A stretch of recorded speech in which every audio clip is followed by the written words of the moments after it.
ರಜಾ ಬಂದಿದ್ದ ಹಂಗಾರೆ ಖುಷಿ ಇಲ್ವಾ ನಿಂಗೆ? ಯಾಕೆ?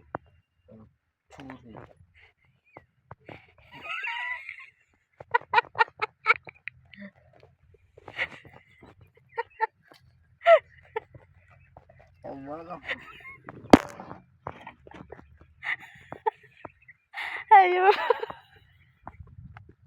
ಹಾಯ್, ಎಲ್ಲರಿಗೂ ನಮಸ್ಕಾರ. Welcome to my channel. ನಾನು ದೇವಿಕಾ ಸ್ವಾಮಿ. ಎಲ್ಲರೂ ಚೆನ್ನಾಗಿದ್ದೀರಾ? ನಾನು ಚೆನ್ನಾಗಿದ್ದೀನಿ. ನಾವೆಲ್ಲರೂ ಚೆನ್ನಾಗಿರೋಣ ಅಂತ ಹೇಳ್ತಾ ವಿಡಿಯೋ ಸ್ಟಾರ್ಟ್ ಮಾಡೋಣ ಬನ್ನಿ.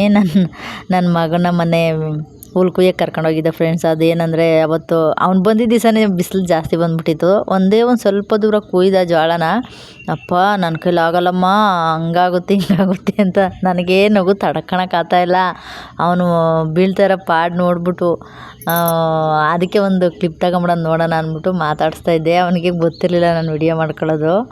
ಆಮೇಲೆ ನೋಡ್ತಾವನೆ, ಅವನಿಗೆ ಶಾಕು, ನಮ್ಮಮ್ಮ ವಿಡಿಯೋ ಮಾಡ್ತೈತೆ ಅಂತ. ಇದನ್ನು ನಮ್ಮ ಕಡೆ ಸೋಬಂದಕ್ಕಿ ಅಂತೀವಿ ಫ್ರೆಂಡ್ಸ್. ಇದನ್ನು ಅದು ಮರಿ ಆ ಕಡೆ ಇರೋದು. ನಾನು ಡೈಲಿ ಅದಕ್ಕೆ ಅಕ್ಕಿ ಹಾಕ್ತಾಯಿದ್ದೆ.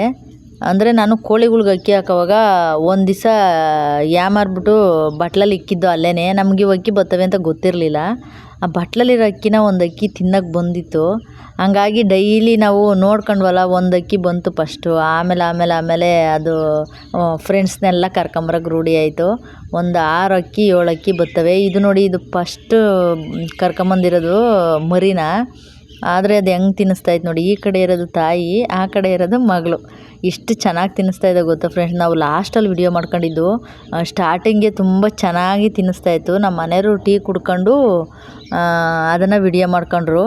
ನನಗೆ ಗೊತ್ತೇ ಇಲ್ಲ. ಆಮೇಲೆ ನಮ್ಮ ಮನೆಯವರೇ ಉಡ್ಬರೆ ಅಂತಂದರು. ಯಾಕಪ್ಪ ಅಂದಿದ್ದಕ್ಕೆ, ನೋಡಲ್ಲಿ ಮರಿ ಕರ್ಕೊಂಬಂದೈತೆ ನೋಡ್ಬಾ ಅಕ್ಕಿ ಅಂದ್ಬಿಟ್ಟು ಕರ್ಕೊಂಬಂದು ನನಗೆ ತೋರಿಸಿದ್ರು. ನಮಗೆ ಎಷ್ಟು ಖುಷಿ ಆಗುತ್ತಲ್ವ ಫ್ರೆಂಡ್ಸ್. ಅದೇ ನಮ್ಮ ಜೊತೆ ಬರೋದು ಅನ್ಕೋತೀನಿ. ಇನ್ನು ನನ್ನ ಮಾರ್ನಿಂಗ್ ರುಟೀನ್ ಇದು.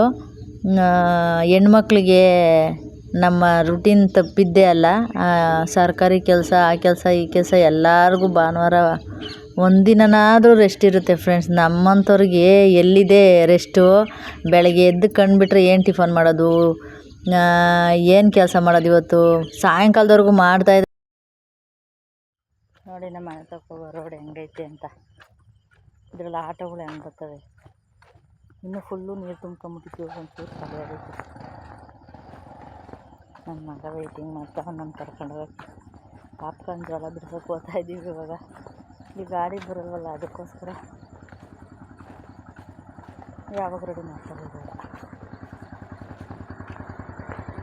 ನೋಡಿ. ಬೆಳಗ್ಗೆ ಎದ್ದು ಅಷ್ಟು ಕೆಲಸ ಎಲ್ಲ ಮಾಡಿ ನಾವು 10 ಗಂಟೆ ಅಷ್ಟರೊಳಗೆ ನಾವು ಜೋಳ ಬಿಡ್ಸೋಕೆ ಹೋದರೆ 3 ಗಂಟೆ ಆಗುತ್ತೆ. 3 ಗಂಟೆಗೆ ಬಂದರೆ ನಾನು ಮನೆಗೆ ಬಂದಾಗ ಮತ್ತೆ ನಾನು ಜೋಳ ಕುಯ್ಯೋಕೆ ಹೋಗಬೇಕು. ನೇಪಿಯರು ಇಲ್ಲ ಜೋಳ ಯಾವುದಾದ್ರೂ ಎರಡರಲ್ಲೊಂದು ಹುಲ್ಲು ಯಾವುದಾದ್ರೂ ನೋಡೋಕೆ ನಾವು ಬರಬೇಕು. ಅಷ್ಟರೊಳಗೆ ಅವೆಲ್ಲ ಜೋಳನೆಲ್ಲ ಕುಯ್ದುಬಿಟ್ಟು ಬಿಡಿಸ್ಬಿಟ್ಟು ಬಂದ್ಬಿಡೋಣ ಅಂದ್ಬಿಟ್ಟು ನಾವು ಬೇಗ ಹೋಗೋದು.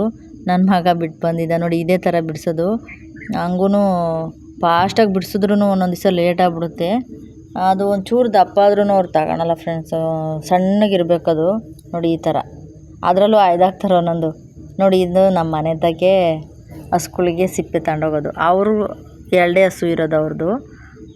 ನಮಗೆ ಜಾಸ್ತಿ ಕೊಡ್ತಾರೆ. ಅವರು 1-2 ಟಬ್ ಮಾಡಿಕೊಂತಾರೆ ಅಷ್ಟೇ. 2 ಹಸು ಅಲ್ವೇ ಇರೋದು ಅವ್ರದ್ದು ನೋಡಿ. ಅದೆಲ್ಲ ಮುಗಿಸ್ಕೊಂಬಂದ್ಮೇಲೆ ನಾನು ಹಿಂಗೆ ಜೋಳ ಇಲ್ಲ ನೇಪಿಯರು ಇಲ್ಲ ಅಂದರೆ ಹುಲ್ಲು ಅಷ್ಟು ಹಸುಗಳಿಗೂ ಕುಯ್ದುಬಿಟ್ಟು ನಾವು ಸ್ಟಾಕ್ ಮಾಡಬೇಕು. ಇಲ್ಲಾಂದರೆ ಸಂಜೆಗಿರಲ್ಲ. ಇಲ್ಲಾಂದರೆ ಬೆಳಗ್ಗೆ ಅಷ್ಟೊತ್ತಿಗೆ ಮೇವಿಲ್ದಂಗೆ ಆಗೋಗುತ್ತೆ. ನಾನು ತಿಂಡಿನೇ ಮಾಡೋದಾ ಇಲ್ಲ ಮನೆ ಕೆಲಸ ಎಲ್ಲ ಮಾಡಿ ಮುಗಿಸಿ ಹೊರಡೋ ಅಷ್ಟೊತ್ತಿಗೆ 10 ಗಂಟೆ ಆಗುತ್ತೆ. 10 ಗಂಟೆ ಅಷ್ಟೊತ್ತಿಗೆ ತಿರ್ಗಾ ನಾನು 10 ಗಂಟೆ ಮೇಲೆ ಬಂದು ಕುಯ್ದ್ರೂ ಅವು ಅಷ್ಟೊತ್ತಿಗೆ ಹೊಟ್ಟೆ ಹಸ್ಕೊಂಬಿಡ್ತವೆ. ಒಂದು ಸ್ವಲ್ಪ ಸ್ಟಾಕ್ ಇದ್ದರೆ ನಮಗೆ ನೆಮ್ಮದಿ. ಮನೆ ಕೆಲಸ ನಿಧಾನ ಆದರೂ ಪರವಾಗಿಲ್ಲ ಅಂದ್ಬಿಟ್ಟು ಕುಯ್ದುಬಿಟ್ಟು ಲಾಟ್ ಮಾಡ್ಕೊತೀನಿ. ಲಾಟ್ ಅಂದರೆ ಒಂದು ಟೈಮ್ಗೆ ಆಗಂಗೆ ಅಷ್ಟೇ. ಜಾಸ್ತಿ ಕುಯ್ದು ಇಟ್ಕೊಳ್ಳೋಕ್ಕೂ ಆಗೋಲ್ಲ. ಎಲ್ಲ ಒಂದು ಸ್ವಲ್ಪ ಮಂಕಾದಂಗೆ ಆಗ್ಬಿಡ್ತವೆ. ಅದಕ್ಕೆ ನಾವು ಫ್ರೆಶ್ ಆಗಿರೋದೆ ಆ ಟೈಮ್ಗೆ ಕುಯ್ದು ಹಾಕೊಂಬಿಡ್ತೀವಿ. ಒಂದು ಟೈಮ್ಗೆ ಎಕ್ಸ್ಟ್ರಾ ಇರೋಂಗೆ ಮಾಡ್ಕೋತೀವಿ. ನಮ್ಮ ಮನೆಯವ್ರು ಎತ್ಕೊಂಡು ಹೋದ್ರು, ನನ್ನ ಮಗ ಎತ್ಕೊಂಡು ಹೋದ. ನನ್ನ ಮಗ ಅದಕ್ಕೆ ಯಾವಾಗ ಬಂದ್ಬಿಡ್ತದಪ್ಪ ಸ್ಕೂಲು ಅಂತಾನೆ. ಓಕೆ ಫ್ರೆಂಡ್ಸ್, ನೆಕ್ಸ್ಟ್ ವಿಡಿಯೋದಲ್ಲಿ ಸಿಗೋಣ. Thank you, bye all.